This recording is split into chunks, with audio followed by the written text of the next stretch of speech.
राधा वल्लभ श्री हरिवंश। राधा वल्लभ श्री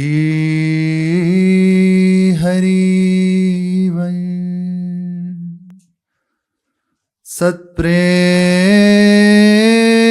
सिंधु मकरंद रसोगधारा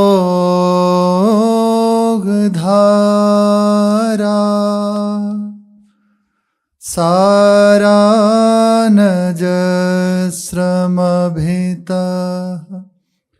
श्रवदाश्रितेषु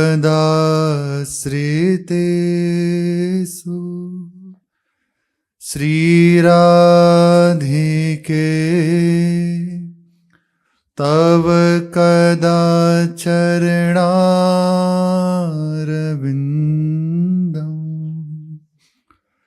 गोविन्द जीवनधनं शिरसा वहामि। गोविन्द जीवनधनं शिरसा वहामि। श्री राधा वल्लभ लाल की जय। संसार का चिंतन छूट रहा है, प्रभु का स्मरण बनने लगा है। निरंतर हमारा हृदय प्रभु की ओर बढ़ रहा है। यही मानो उन्नति का, हमारी सफलता का, हमारे भजन में प्रवेश का लक्षण है। संसार का चिंतन हटने लगे, कामनाएं शून्य होने लगे। जिस स्थिति में प्रभु रखें उसमें राजी होना प्रारंभ हो जाए, संतुष्ट होने की वृत्ति जागृत हो जाए। संतुष्ट्या एन केन वा, जिस परिस्थिति में प्रभु रखें उसमें संतुष्ट रहें। आकांक्षाएं, कामनाएं, महत्वबुद्धि जो अन्यत्र हैं, अन्य की है, वो सिमट के हटके केवल प्रभु में हो जाए तो मानो अब आपका भजन रंग ला रहा है। आप जो नाम रटन कर रहे हैं वो हृदय में प्रवेश कर रहा है। अब आप प्रभु की ओर बढ़ रहे हैं, इसका प्रभाव जागृत हो रहा है। हृदय में सरस स्मृति जागृत हो रही है, कामनाएं शून्य हो रही हैं, चिंतन संसार का हटके प्रभु का होने लगा है। अब चित्त प्रभु की ओर आसक्त होने लगा है। अब हृदय में एक आकांक्षा रहती है, कब प्रभु से मिलूं, कैसे उन्हें रिझाऊं। ये बात बढ़ने लगी है। मानो अब भजन आपका रंग ला रहा है। अब सारी कृपाएं आपको अनुभव कराने के लिए मूर्तिमान हो गई हैं। उन कृपा का प्रत्यक्ष फल अब आपको मिलने लगा है। हमारा हृदय समर्पित हो रहा है, ये होने लगे। यही सबसे विशेष बात है। सब कुछ हो रहा है पर संसार की आशा हो रही है, संसार का चिंतन बना हुआ है तो अभी रंग नहीं आया, अभी आनंद नहीं मिला, अभी सुख संसार में ही बना हुआ है। हमारा ये बदलना चाहिए। सत्संग की कृपा से विवेक जागृत हो जाता है, मोह का नाश होने लगता है। विवेक से ही शुभ अशुभ, उत्तम अधम, अंधकार और प्रकाश का निर्णय होने लगता है। जहां यह निर्णय हुआ बस साधक प्रभु की ओर दौड़ पड़ता है, अपने स्वरूप की ओर दौड़ पड़ता है। जो उसकी सदैव की आकांक्षा है, सुख, शांति, आनंद, विश्राम, उन्नति, ये उसको मिलने लगती है। पर जब तक संसार में प्रयासरत है, संसार की ओर उसका मुख है, तब तक ये प्राप्त नहीं हो सकता।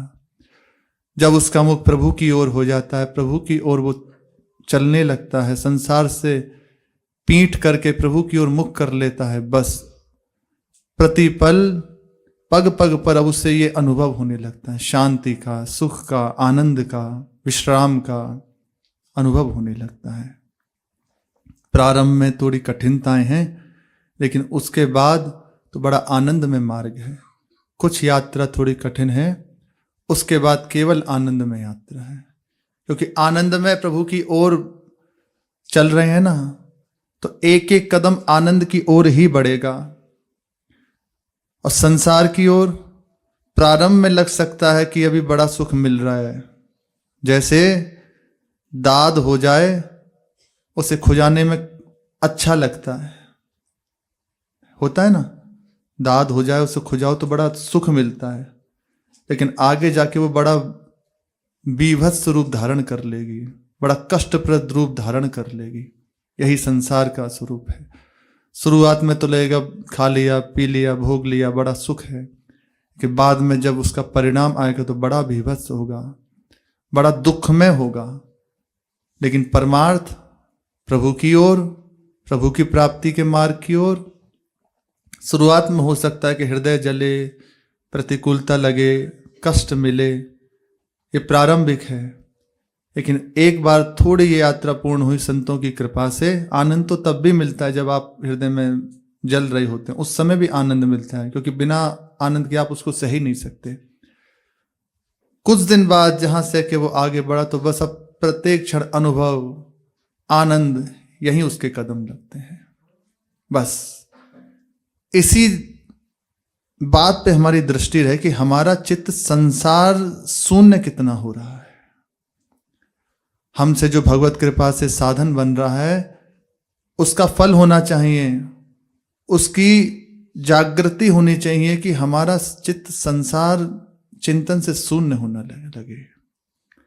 श्यामा श्याम का चिंतन बनना चाहिए, श्यामा श्याम की आसक्ति बढ़नी चाहिए। यही सब साधन का फल है, चिंतन प्रारंभ हो जाए। इसीलिए अपने जन सत्संग करते हैं, संतों का संग करते हैं, लीलाओं को सुनते हैं, जिनके प्रभाव से बहुत जल्दी संसार का ये कड़वा विष हृदय से हटके अमृत में प्रभु के ये लीलाओं का आनंद हृदय में बहने लगता है। बहुत जल्दी लीलाओं से चित्त संसार से हटके प्रभु के चरणों में लगने लगता है। जब हम सत्संग करते हैं, सत्संग सुनते हैं, उसके प्रभाव से जिन लीलाओं को हम गाते हैं, सुनते हैं, उससे चित्त पे बहुत जल्दी प्रभाव पड़ता है। बहुत जल्दी स्वीकृति ये बन जाती है कि प्रभु हमारे हैं, हम उनके हैं, हमें प्रभु के पास जाना है। जब हम सुनते हैं ना प्रभु की महिमा, इतने कृपालु प्रभु अपने भक्तों के लिए कैसे विकल हो जाते हैं, बस हमारा चित्त दौड़ पड़ता है कि मैं भी प्रभु को प्राप्त करूंगा, भले कैसा भी हूं लेकिन निश्चित प्रभु को पाऊंगा। चित्त दौड़ पड़ता है प्रभु की ओर। प्रभु की बड़ी महिमाशाली, आनंदमयी, अपने जनों को सुख देने वाली लीलाओं का प्रसंग चल रहा है, जिन लीलाओं को प्रभु ने अपने जनों के लिए किया। प्रभु का अवतार किसी दुष्ट का नाश करने के लिए नहीं होता, प्रभु का अवतार अपने जनों को आनंद प्रदान करने के लिए होता है, अपना प्रेम प्रदान करने के लिए होता है। ऐसा नहीं है कि रावण, कुंभकर्ण, कंस आदि को मारने के लिए भगवान प्रकट होते हैं ना, वो तो संकल्प मात्र से कर सकते हैं, उन्हें इसके लिए आवश्यकता नहीं है। वो तो आते हैं अपनी मधुर लीलाएं करके हम जैसे जनों को अपने धाम ले जाने के लिए। यदि प्रभु पधारते नहीं, ऐसी मनोहारी लीला नहीं करते, तो हम उन लीलाओं का गायन कैसे करते हैं, उन लीलाओं का श्रवण कैसे करते, कैसे उनके लिए हम रोते, कैसे हमारा हृदय उनके लिए विकल होता। इसलिए प्रभु करते हैं, अपने निर्जनों पे कैसा दुलार करते हैं ये दिखाते हैं। प्रभु कितना प्रेम प्रभु अपने जनों से करते हैं। जैसे समस्त ब्रजवासी श्री कृष्ण के लिए विकल हैं, ऐसे ही श्री कृष्ण एकांत में सखाओं के साथ रहते हुए विकल रहते हैं समस्त ब्रजवासियों के लिए। जब श्री कृष्ण चंद्रजू वन गमन कर जाते हैं गायों को लेकर सखाओं के साथ, उस समय जो गोपी जनों की अवस्था होती है, विरह से व्याकुल चित्त, मानो केवल शरीर उनका विरज में हो, बाकी मन तो श्री कृष्ण के साथ है, प्राण तो श्री कृष्ण के साथ है। ऐसे ही श्री कृष्ण शरीर से तो वन गमन कर रहे हैं, लेकिन मन ब्रज प्रेमियों के पास है, अपने निज प्रेमियों के पास है। आगे प्रसंग है, बड़ा अद्भुत प्रसंग है। श्री ठाकुर जी अपने निज सखाओं को बुलाते, अंतरंग सखाओं को बुलाते, अपने हृदय की पीड़ा व्यक्त करते हैं, रोते हुए विकल करते हैं। आगे श्रवण करेंगे। ब्रजराज नंदन अब वत्सपाल गोपाल बन गए हैं, और गोपाल श्री गौरी किशोरी जी की कृपा से बने।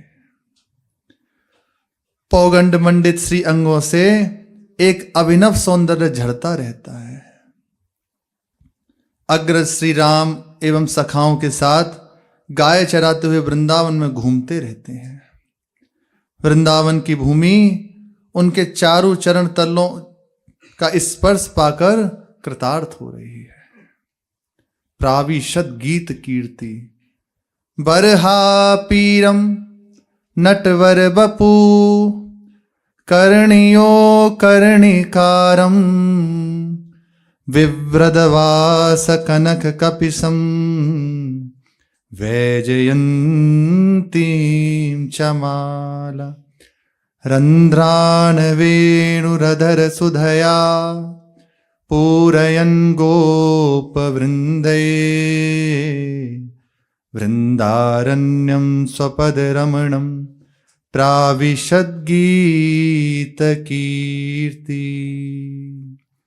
सखाओं से घिरे हुए अग्र श्री बलराम जी के स्कंद पे अपना कर कमल रखे हुए, वेणु को अपने कर कमल में लिए हुए, अधरों का आसन दिए हुए, वेणु निनाद करते हुए, जहां सखाजन उनकी सुंदर कीर्ति का गान कर रहे हैं।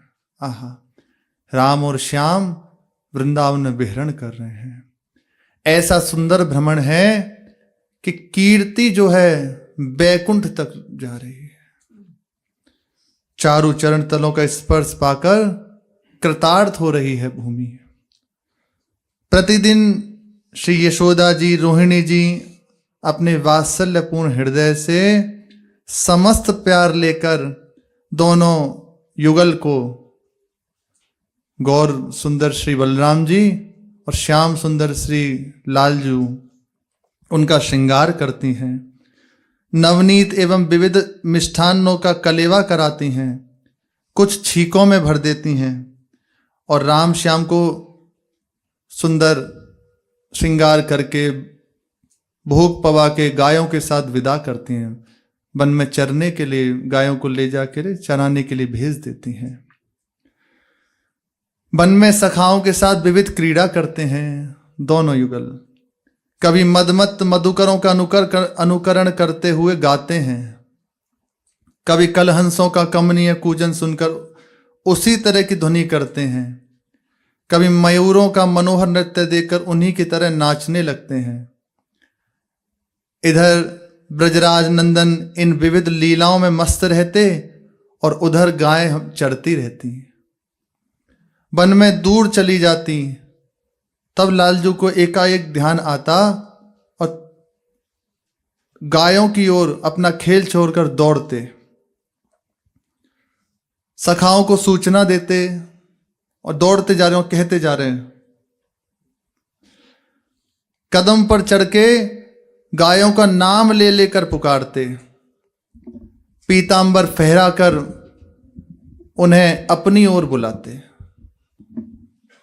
उतार लिया पीतांबर और कदम के वृक्ष पे चढ़े हुए ऐसे घुमाते हुए उनके नाम ले लेकर बुलाते।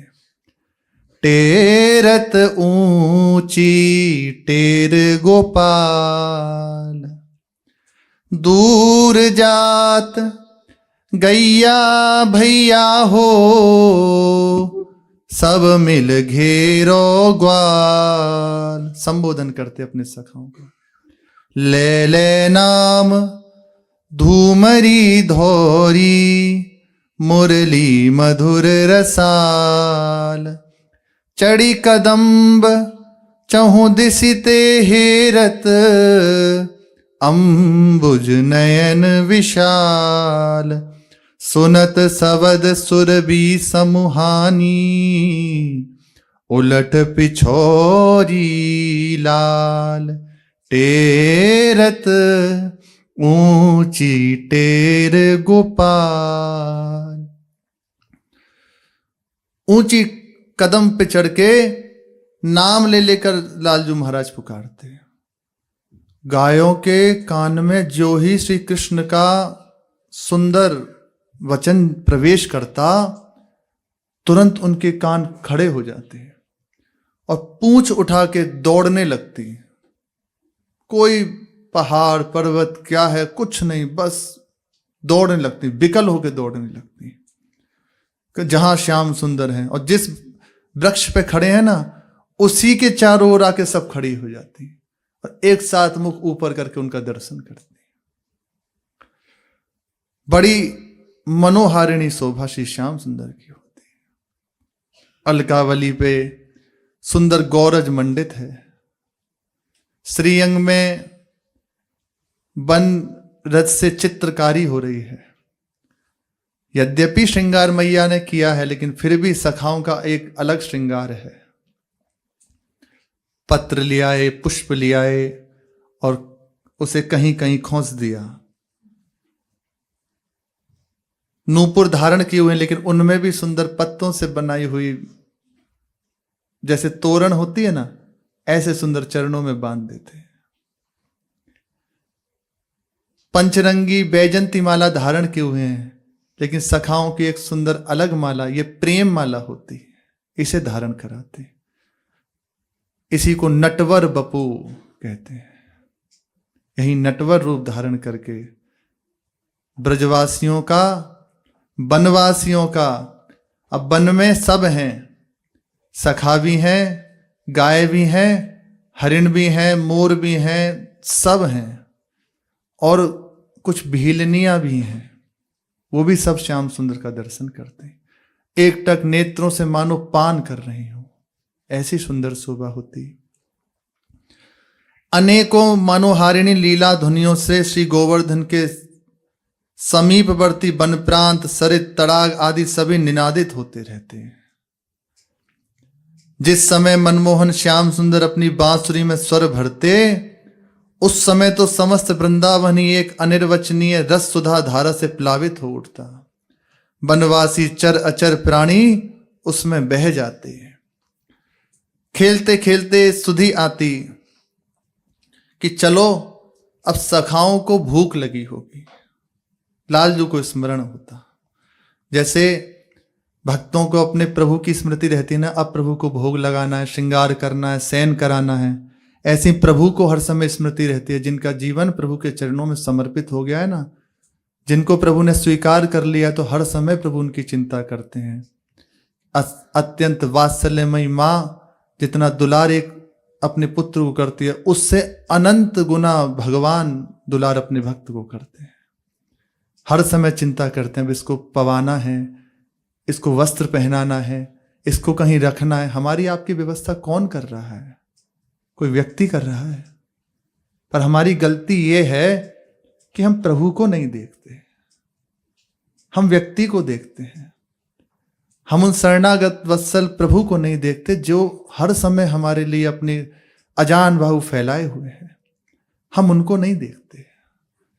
यदि निर्णय किया जाए, एक पक्ष में संसार रखा जाए, एक पक्ष में यदि प्रभु को रखा जाए, तो ऐसी विचित्र मति है कि हम प्रभु को छोड़ के संसार को ही पकड़ेंगे। ये दशा है मन की।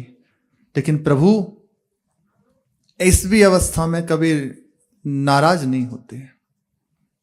विमुख भये निमिषों न अकृपा, जब चितये तब वैसे, हरि को देखो एक सुबह। हमारे प्रभु का ऐसा करुणा में स्वभाव है, यदि कोई विमुख भी हो जाए ना, तो उस पर क्रोधित नहीं होते, उस पर रोष नहीं करते। ऐसा नहीं कहते कि ये हमको छोड़ के चला गया, अब इसको हम दुलार नहीं करेंगे। ऐसा नहीं, कोई बात नहीं, गया, जब लौटेगा वैसे ही अपनी बाहें खोले हुए बैठे, आजा, हृदय से लगाने के लिए तैयार है। चल, तुझे यदि हमसे ज्यादा कहीं सुख मिलता है, जा देख ले, जब लौटेगा तब आ जा। ऐसा कभी नहीं कहते अब पता चल गई, जैसे है ना, देख लिया। ताने नहीं मारते प्रभु, टॉर्चर नहीं करते प्रभु। यही कहते हैं मेरी गलती हो गई, अपनी ही चूक मानते हैं। मैं इतना सुख तुम्हें नहीं दे पाया जिससे तुम कहीं और न जाते, मेरी ही गलती है, अपना ही दोष मानते हैं।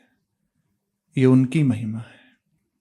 और उनका दुलार, कौन दे रहा है वस्त्र, कौन दे रहा है भोजन, कौन दे रहा है हमें रहने के लिए व्यवस्था, कौन दे रहा है कि हर समय चिंता के लिए कि चलो अब आगे से आगे इसको ये ऐसा करना है, कौन कर रहा है? पर हम प्रभु को ना देखते हैं ना, इसीलिए हमारी ये दुर्दशा है। यदि हर समय प्रभु को देखें तो आप रोए बिना नहीं रह सकते। ऐसा घंटा नहीं बीतेगा कि आप विकल होकर रोना पड़ो प्रभु की कृपा याद करके। पर हम कहीं ना कहीं फंसे रहते हैं कि अमुक व्यक्ति, अमुक अमुक। बिल्कुल, लेके कौन आया आपको यहां तक? कौन आपका पालन कर रहा है? और आगे की जिम्मेदारी किसने ली हुई है? पर हम भी विचित्र प्रभु, इसको कहते हैं कृतज्ञता। श्री भगवान वेद व्यास ने समस्त अपराधों का मोचन लिखा है, समस्त पापों का मोचन लिखा है, लेकिन एक अपराध का मोचन नहीं लिखा। शास्त्र में एक अपराध का मोचन है, सब अपराधों का मोचन है। पंच महापाप कहे गए उनका भी मोचन है, लेकिन एक अपराध का मोचन नहीं कहा गया। ये जो कृतज्ञता रूपी अपराध है ना, इसका मोचन नहीं होता। कृतज्ञता, किसी ने आपकी सहायता की, उसके प्रति आप कृतज्ञ ना होके और अपने में श्रेष्ठता माने, आप अपने को उसके योग्य माने, आप उसको अपना अधिकार माने, ये कृतज्ञता है। और प्रभु गोस्वामी जी कहते हैं, हरि तुम बहुत अनुग्रह कीन हो। गोस्वामी जी, मानो ये होता है जब प्रभु का स्मरण होता है ना, यहीं से प्रारंभ हुई थी। संसार का स्मरण छूट के प्रभु का स्मरण होने लग गया है। गोस्वामी जी का चित्त मानो प्रभु का स्मरण करते करते एकदम विकल हुआ। विकल होकर विचार करने लगे कि प्रभु ने मेरे ऊपर कितनी कृपा करी है। यद्यपि भक्त वही है जो हर समय अपनी प्रभु की कृपा को विचारता रहता है, हर समय उस कृपा में डूबता रहता है। ये भक्त का लक्षण है। आप किसी भी भक्त से मिलें, वो हर कार्य में यही कहेगा, श्री जी की कृपा से ये हो गया, ठाकुर जी की कृपा से ये हो गया, राम जी की कृपा से ऐसा हो गया, दास तो प्रभु की कृपा से ही ऐसा है। बस अपने को कहीं नहीं रखता।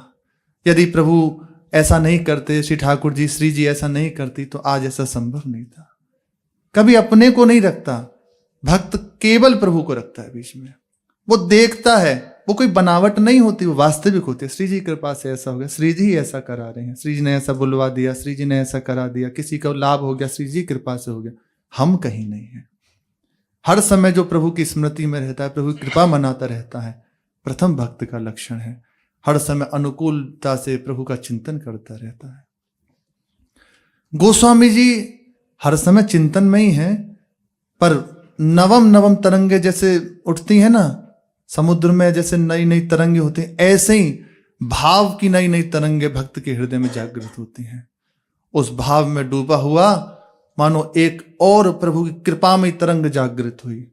गोस्वामी जी विचार करने लगे, प्रभु की इतनी कृपा मेरे ऊपर है। बस प्रभु से कहने लगे, हरि तुम बहुत अनुग्रह कीन हो। कहते कहते रुक गए। इतनी बात जो ही कही तो चुप हो गए। विचार करने लगे, प्रभु की कृपा का मैं वर्णन कर रहा हूं, अर्थात प्रभु तो अनंत कृपालु हैं, उनकी मेरे ऊपर अनंत कृपा है, तो क्या मैं उसे एक सीमा में बांधूंगा? देखो भाव तरंग है ना, अभी तरंग उठी कि इतनी कृपा मेरे ऊपर है, तो वर्णन करना प्रारंभ किया। तत्काल भाव बदला। उसी समय विचार करते करते कि अरे प्रभु की कृपा को मैं तोल रहा हूं। ये भक्त के हृदय की भाव तरंग है। अभी विचार कुछ, अभी कुछ और बदल गया, लेकिन है प्रभु में ही। तत्काल जो पंक्ति कहने वाले थे कि ऐसा ऐसा, उसको बदल दिया। गोस्वामी जी महाराज फिर दैन्य से युक्त हो गए।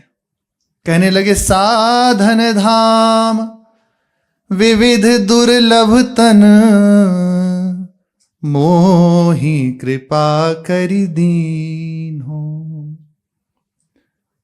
ये जो अत्यंत दुर्लभ मनुष्य देह है, दुर्लभो मानुषो देहो देहि नाम क्षण भंगुरा, अत्यंत दुर्लभ है, इसे दे दिया। 84 लाख योनियों का चक्र काटने के बाद जो 84 लाख भी योनि है वो है, 83,99,999 योनि के बाद ये 84 लाख भी योनि है। और ये 83,99,999 योनियां ऐसे ही नहीं है, एक एक योनि में, अब जैसे प्रेत योनि है 60,000 वर्ष की आयु है, एक प्रेत योनि, उस 84 लाख में एक योनि है। अब कितनी संख्या आप मानोगे? 10 लाख तरह के जलचर जीव हैं जिनकी लाखों लाखों वर्ष की आयु है, ऐसा ही हजारों हजारों वर्ष की आयु है, सैकड़ों वर्ष की आयु है, कुछ की क्षण मात्र की आयु है। अभी उनका जन्म हुआ और थोड़ी देर बाद ही वो मृत्यु के ग्रास हो गए हैं। सब है इसमें, किसी की हजारों वर्ष की, लाखों वर्ष की आयु है। लाखों प्रकार के वृक्ष योनियां हैं, 20 लाख तरह की, तो ऐसा कहते हैं कीट पतंग आदि की योनियां हैं। एक एक योनि देखो कैसा कष्ट पाते हैं जी। मानो अपने तो मनुष्य देह में है, बुखार हो गया, कोई कष्ट हो गया, हाथ कट गया, फोड़ा हो गया, कुछ भी दवा जा करा लो, डॉक्टर के पास चले जाओ। पशुओं में, कीट पतंगों में, जलचर जीवों में, और वो तो विशेष क्रोध और ईर्ष्या प्रधान होते हैं। ये सब जितनी योनियां हैं ना, क्रोध और ईर्ष्या प्रधान है, वो दूसरे को देख नहीं सकती। जीव जीव का आहार है, उसमें जब प्राय उनमें युद्ध होता रहता है, आपस में लड़ाई होती रहती है। अब उसने उसको काटा, जो बलवान हुआ वो बचा जैसे तैसे, उसका अंग भंग हुआ। अब उसके साथ, उस कष्ट के साथ पूरे समय उसे जीना। बंदरों को देखा है, कुत्ते हैं, बंदर हैं, कितना उनको कष्ट होता है, कितने घमासान उनकी लड़ाई होती है। और क्या होता है, किसी का ये फट गया, किसी का कान फट गया, किसी का हाथ टूट गया। अब कहाँ जाएंगे, किसके पास जाएंगे? बस लिए बैठे हैं, उससे भोगना है केवल। इसमें तो सुविधा है कि आप, प्रभु ने दिया ना, साधन धाम विविध दुर्लभ तन, गोस्वामी जी कह रहे हैं अत्यंत दुर्लभ है, कृपा करके दे दिया। इसमें है सहज कि चलो दुख हो जाए तो इसका निवारण कर सकते हो, अनुष्ठान आदि कर लो, तो सब यहाँ वर्णन है। किसी दोष से युक्त हो गए, उसका अनुष्ठान कर लो, बच जाओगे, नवीन कर्म करने का अधिकार है। लेकिन वहां अन्य योनियों में 83,999,000 योनियों में केवल भोगने का अधिकार है। जो इस जन्म में आपसे कर्म बनेंगे, उसी कर्मों को आप 83,999,000 जन्मों तक भोगते रहोगे। और इसमें भी एक एक योनि में कितना कितना रहना पड़ेगा, भगवान जाने, और ये आपकी कर्म परंपरा जाने, कोई निश्चित नहीं है। यदि ये जन्म पाकर ये भजन नहीं हुआ तो बड़ी दुर्दशा है। और कुत्ता मानो कितना देखा ही ना, मानो ये फट गया, ये हो गया, कौन उसका दवा कराए? बस चिल्लाता रहता है, बिकल होके कू कू कू, उसको दवा भी डालो, कीड़े पड़े हैं, कैसे करो? मनुष्य के सोचो, कुछ हो जाए कष्ट तो कैसा होगा। वृंदावन की एक घटना है। एक संत भगवान अपने आश्रम में बैठे थे, तो प्राय वो बंदरों को आदि, इनको जैसे संतों की सेवा करते ना, ऐसे ही कुछ रख लेते और बंदरों को पवा दिया, कुछ उनको पवा दिया, ऐसे कर दिया, भंडारा कर देते सबका। और सब आके ऐसे पाते, कबूतर हैं, बंदर हैं, कुत्ते हैं, मोर हैं, सबको ऐसे पवा देते। पवा दिया। एक देखा कुछ ऐसे बंदर था, वो सिद्ध महापुरुष थे, आके के ऊपर डाली पे बैठा गया। उसे बुलाया तो वो आया नहीं। तो कहने लगे वो फक्कड़ महापुरुष, हे नाराज है क्या, उतर के नहीं आता, क्या बात है बता। एकदम ऐसे मानो हमसे आपसे बात कर रहे हो। वो एकदम उदास, गंभीर, शांत बैठा था। आ नीचे आ, ऐसे ही बुलाया, आ नीचे आ। बस जय हुई ऐसा कहा, नीचे आ। तो चुपचाप जैसे किसी बहुत आज्ञाकारी हो, ऐसे चुपचाप पेड़ से उतर के आया और समीप में आके बैठ गया चरणों में। और हाथ उठा के ऐसे उनके पैर पे रख दिया। पैर पे जो ही हाथ रखा तो देखा उसको तो भयंकर बुखार है। अब उसका हाथ में लेके बस अब इतनी रटन लगी, बाकी सब छूट गया। अरे रे, हे राम राम, इसे तो बड़ा बुखार है, हे प्रभु इसे तो बड़ा बुखार है, बड़ा कष्ट इसे हो रहा होगा। और वो तप रहा था बिल्कुल बंदर। तो अंदर अब महापुरुषों का हृदय तो अत्यंत दया का समुद्र है, करुणा का समुद्र है। हृदय में विकल्प हुई, क्या करूं इसके लिए? तो सबसे बड़ी बात है, जो महापुरुषों की दृष्टि में आ जाते हैं ना, तो उनकी कर्म परंपरा भस्म हो जाती है महापुरुषों की दृष्टि मात्र से। ऐसा वर्णन आता है, कोई चिता जल रही हो और यदि कोई महापुरुष संत जन उसको देख लेना दृष्टि मात्र से, तो उस जीव का उद्धार हो जाएगा। भले नरक की यात्रा कर रहा हो, उसका उद्धार हो जाएगा, भगवत धाम जाएगा। क्योंकि उनकी दृष्टि में ऐसा सामर्थ्य है कि दृष्टि पड़ते ही उसकी कर्म परंपरा नष्ट हो जाती है। भगवान जैसे कहते हैं ना, मम दर्शन फर परम अनुपा, जीव पाव निस्सह स्वरूपा। तो साक्षात भगवान ही तो है उस रूप में, महापुरुष के रूप में। तीर्थी कुर्वंती तीर्थानी, वो तीर्थों को तीर्थत्व प्रदान करने वाले हैं। उनकी दृष्टि जिस जीव पे पड़ जाए तो उनके कर्म संस्कार भस्म होके और प्रभु की ओर वो बढ़ जाता है। बस महापुरुषों का आदर करे। वो समझता नहीं है इस बात को, यही तो बात है, महात्मा समझता नहीं है, इसलिए कई बार महापुरुषों का अपराध कर बैठता है। क्या दिया, क्या मिला, बस अरे दृष्टि पड़ गई, बहुत बड़ी बात है। एक बार हमारे गुरुजनों की, संतों की हमारे ऊपर दृष्टि पड़ गई, उनका स्पर्श प्राप्त हो गया, उन्होंने हमसे बात कर ली, जीत गए। अब ऐसा नहीं कि आपको बार बार बंधन होगा, अरे जीत गए, खत्म हो गई आपकी दुख परंपरा, खत्म हो गई आपकी ये जो जन्म मरण का चक्रण खत्म हो गया। अब आपका जन्म भी होगा तो प्रभु के लिए होगा, प्रभु का भजन करके प्रभु की प्राप्ति कर लो, इसलिए होगा। बस दृष्टि पड़ी तो उसके जो संस्कार थे अशुभ, जो उसे कष्ट दे रहे थे, वो नष्ट हुए। आंतरिक बात है ये, महाराज जी नहीं कहेंगे, पर आंतरिक बात है ये। उसी समय विचारो क्या करूं इसके लिए। अब उनके हृदय में हो रहा ना, क्या करूं, कैसे सुख पहुंचाऊं, तो उनके हृदय में आ जाए तो वो कैसे अस्वस्थ रह सकता है। उनके हृदय में संकल्प बन रहा है उसको स्वस्थ करने का, स्वस्थ नहीं स्वस्थ करने का, बाहर से भी और अंदर से भी 100 में स्थित करने का संकल्प बन गया। बहुत कष्ट में। अब सोचो किससे कहेगा वो, कि तो केवल महापुरुषों की महिमा है कि सामान्य। अब किससे कहेगा वो जो उसे कष्ट है। शांत होके बैठा रहा, तुरंत इसकी कुछ व्यवस्था करो, कुछ दवाई गोली ऐसे मंगाई और संकल्प किया, उसका बुखार स्वयं ले लिया। और थोड़ी देर में देखा वो उसका जो शरीर भयंकर बुखार से जो तप रहा था वो ठीक हुआ, कुछ दवा आदि दी, कुछ पवाया उसे, थोड़ी देर रुका, फिर वो चला गया। और आप जाके कंबल में बैठकर ठिठुरने लगे, उसका भोग स्वयं ले लिया। ये केवल महापुरुषों की सामर्थ्य। तो इतना कष्ट ये तो एक एक का बता रहे हैं, ऐसी कितनी योनियां हैं हम आप जानते भी नहीं है, इतनी योनियां हैं। कई तरह के 4 प्रकार की बताई गई हैं योनियां। इसमें 4 लाख प्रकार के तो मनुष्यों की बताई गई, जिसमें सर्वश्रेष्ठ ये मनुष्य योनि है।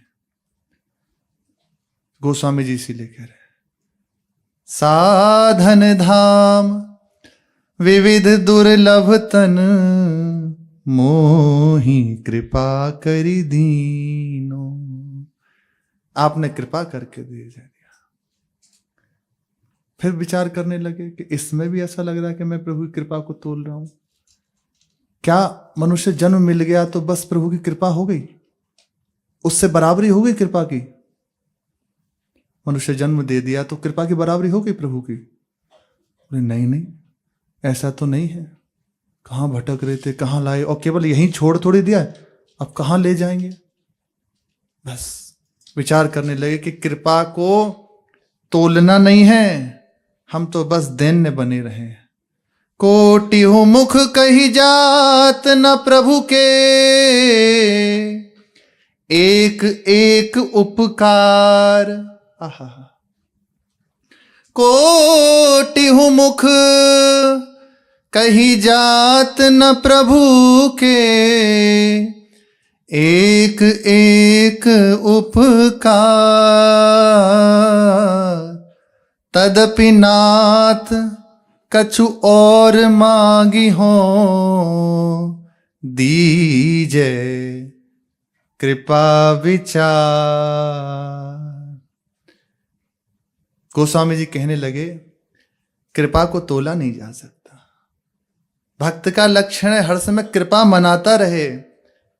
इतनी कृपा हो गई ऐसा नहीं, बहुत कृपा मेरे ऊपर है।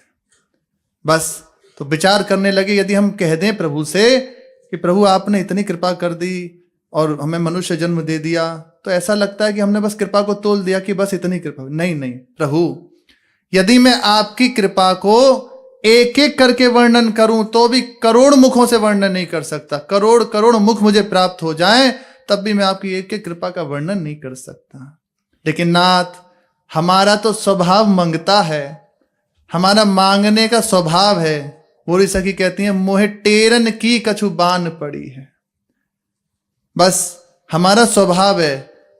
आप परम उदार हैं, परम दानी हैं और हमारे जैसा कोई भिखारी नहीं है। तू दानी हो भिखारी, आपके जैसा कोई उदार नहीं और मेरे जैसा कोई कंगाल नहीं है। प्रभु इतनी कृपा तो आपकी है ही है, थोड़ी करुणा और कर दीजिए। मैं कुछ और चाहता हूं। मनुष्य जन्म दे दिया, संतों का संग दिया, थोड़ी करुणा और कर दीजिए। मैं इस संसार समुद्र में फंसा हुआ हूं, मुझे इस प्रपंच से निकाल के अपने चरणों में लगा लीजिए। बस इतनी करुणा कर दीजिए। हरि तुम बहुत अनुग्रह कीन्हो, बहुत अनुग्रह आपका है। बस मुझे संसार समुद्र से निकाल लीजिए और अपने चरणों में लगा लीजिए। क्योंकि प्रभु आप ही निकाल सकते हैं। आप ही का ये समस्त पसार है, आप ही के ये समस्त माया का प्रभाव है। इससे बस आप ही मुक्त कर सकते हैं। बहुत हैं, बड़े बड़े भगवत कोटि के जन हैं, लेकिन जो खुद बंधे हैं वो हमें क्या खोलेंगे। जैसे कोई खुद बंधा हो और हम उससे कह रहे हो भैया हमें आके खोल दो, तो कैसे खोलेगा? वो भी तो मुक्त होना चाहिए। आ भुवनान लोका पुनरावर्तिनो अर्जुना। जितने भी ये जो भगवत कोटि के जन है ना, यहां से लेके ब्रह्मलोक तक आप प्राप्ति कर लीजिए, आपको लौटना पड़ेगा। केवल एक ही है, या तो मोक्ष पद में स्थित हो जाओ या भगवत प्राप्ति कर लो, तभी बच सकते हो। और ये मोक्ष का आधिपत्य श्री कृष्ण के हाथ में है। भगवत प्राप्ति, श्री कृष्ण की प्राप्ति श्री कृष्ण के पास है और दूसरा कोई नहीं जो आपको मुक्त कर सके। इसे गोस्वामी जी कह रहे हैं, तुलसीदास यह जीव मोह रजू, जही बांधे सोई छोड़े। नाथ आप ही की माया से बंधे हुए हैं और आप ही के छोड़े छोड़े जा सकते हैं। बहुत भटकन है, आपको अनेकों तरह से भटकाने वाले मिल जाएंगे, लेकिन भगवत कृपा से शुद्ध बात सुनने को मिलती है। और विशेष भगवत कृपा हो तो वो धारण हो सकती है। सुन तो ली ये बात, अब वो धारण हो जाए कि मेरा निस्तार केवल श्री किशोरी जी की कृपा से होगा, मेरा मंगल केवल श्री प्रिया जी की कृपा से होगा, दूसरा कोई उपाय नहीं है। गोस्वामी जी कह रहे हैं, जिन्होंने बांधा है वही छोड़ सकते हैं, इसीलिए बस आप ही की कृपा को मैं मनाता हूं। आपने इतनी कृपा करी, आपकी मेरे ऊपर बहुत कृपा है, थोड़ी करुणा और कर दीजिए। प्रभु मुझे इस प्रपंच से निकाल के अपने चरणों में लगा लीजिए। हमारे प्रभु अपने जनों का विशेष रूप से ध्यान रखते हैं, हर समय उन्हें दुलार करते रहते हैं। एकांत में जैसे भक्त उनके लिए रोता है ना, ऐसे प्रभु अपने भक्त के लिए रोते हैं। जैसे गोपीजन प्रभु की एकांत में याद करके रोती हैं, वैसे ही प्रभु भी एकांत में गोपीजनों की याद करके रोते हैं। बड़ा मधुर प्रसंग है। एकांत में जाके विचार करते हैं कैसे सबको सुख पहुंचाऊं। मन हर समय अपने प्रेमियों के साथ है, तन भले अलग है, मन गोपीजनों के साथ है, मैया के पास है और तन वन में है। गोपीजनों का शरीर ब्रज में है, लेकिन मन श्री कृष्ण के साथ है। जितने भी ब्रज के प्रेमी जन हैं सबका उनके साथ है। और वही नहीं, जितने भी प्रेमी हैं, हो गए और होंगे, सबकी यही दशा होती है। वो रहते कहीं भी हों, लेकिन मन केवल श्री कृष्ण से युक्त रहता है। संसार का चिंतन छूट के श्री प्रिया प्रीतम का चिंतन निरंतर बनने लग जाए, यही सब साधन साध्य की सार बात है। हमारा हृदय मधुर भाव से बस उनकी स्मृति में लग जाए, यही समझ लो आपने सब कुछ प्राप्त कर लिया। और ये प्राप्त नहीं हुआ तो कोई लाभ नहीं। सामने भगवान खड़े हों, साथ में भगवान पा रहे हों, पर चित्त में यदि उनके प्रति महत्व नहीं है, प्रेम नहीं है, तो बात नहीं बनी। दुर्योधन भगवान को देख रहा है लेकिन प्रीति नहीं है तो आस्वादन नहीं कर पा रहा, चिंतन नहीं है तो लाभ नहीं ले पा रहा। अक्रूर जी साथ ही हैं लेकिन लीला का दर्शन जो करा रहे हैं, चिंतन छूटा, महत्व हटा, प्रेम हटा, तो समंतक मणि को लेकर काशी चले गए। कितने द्वारकावासी साथ ही हैं पर ये नहीं मानते कि ये भगवान है। जिस समय संहार कराया अपने वंश का, तो उस समय वर्णन आता है कि वंश के जन रोकते हुए भी, बलराम और श्री कृष्ण दोनों जन रोक रहे हैं तो उन्हीं पे प्रहार करने लगे। फिर वो अलग हो गए कि भगवान का विधान है और अलग हट गए। जब तक चिंतन नहीं, जब तक उनका प्रीति की बात हृदय में नहीं है, आसक्ति नहीं है, तो लाभ नहीं ले पाएंगे। साथ ही हैं, अब सब रूपों में कौन है? प्रभु ही तो है। और वही उतना लाभ ले पा रहा है जितना इस बात को जो अनुभव कर रहा है। नहीं तो हम इसी में फंसे हुए हैं, इससे राग, इससे द्वेष, इससे प्रेम, इससे नफरत, इससे घृणा, इससे आसक्ति, बस इसी में, इससे मुक्त हो जाए। यही सत्संग से विवेक जागृत होता है। सब रूपों में प्रभु है, सबको प्रणाम करे, सबकी वंदना करे, सबको नमस्कार करे, आगे बढ़ जाए। अपने हृदय में केवल प्रिया प्रीतम का आसन तैयार कर ले, यहां उनको विराजमान कर ले। दूसरा आप कोई हो रहे, मेरे तो श्यामा श्याम दूसरों ना कोई। प्रभु को चिंता होने लगी अपने जनों की, अब कि सबको भूख लगी होगी, चलो सबको बुलाते। अब इस लीला में फिर प्रभु की भोजन लीला होती है जिसकी शेष चर्चा आगे। श्री राधा वल्लभ लाल की जय।